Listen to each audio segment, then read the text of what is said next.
What's up, guys? Alex of Bay Cities Construction. We're here in our LA house. Want to give you just a little quick update on the retrofit work that we're doing. You see this back area here, this line? This is where the cripple wall connects with the floor system. If you have a house that's got a cripple wall, it's a lot more sensitive. You got to do a lot more work. It's going to be a lot more expensive than if you just had a straight up bolt down. Here, not only do you have to do the bolt down, but you also have to install plywood along this area here. It takes more time. It's definitely a lot more uncomfortable to do the work underneath the house. This house right here actually moved during the earthquake. You see that crack on the stucco that's in this area? It's the entire length of the house. So if we go over here, see the crack right there? It's cracked all the way along the entire area there. That's from movement. The last few shakers we've had have had a little bit of movement here in LA. We had that good sized earthquake in Redondo Beach by my house. I bolted down my house right away after that thing. I've got some pictures with that I'm gonna post on the bolt down that I did at my house. You should also have a earthquake shutoff valve. Super, super important to do that so you can prevent a fire. I'm gonna show you some of the work that we did with the cripple wall. This is the bathroom wall. You see that plywood that's on the cripple wall? You see that? These are the Simpson URFP plates that we put in here. You see that right there?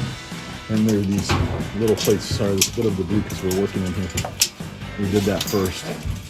See that? Those are A35s. We put them there, and we also put them to connect the plywood with the bottom. Let's go to the other bathroom that's opened up. I can show you that. So what I want to bring your attention to is these are the clips that connect the mud sill. This diaphragm that we put in here, it connects it to that, and then the bolts. This connects the concrete to the bottom plate here, and then you got 835s. That's a rim. This is the floor joist.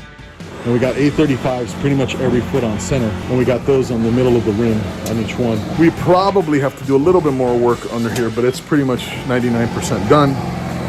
This is going to ensure that if we have a good sized earthquake, that the house stays on its foundation. You know, these old houses, there's rot and fungus and stuff like that. Oftentimes we'll have to deal with that when we find it. I just kind of wanted to give you a little gist of what it takes to do a bolt down on a property that has a cripple wall.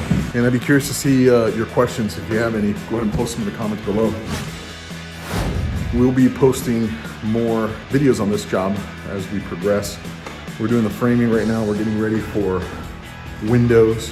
And look forward to sharing that stuff with you. My name's Alex of Bay Cities Construction. Minding you. You don't need a contractor. You need a team of pros. Call us.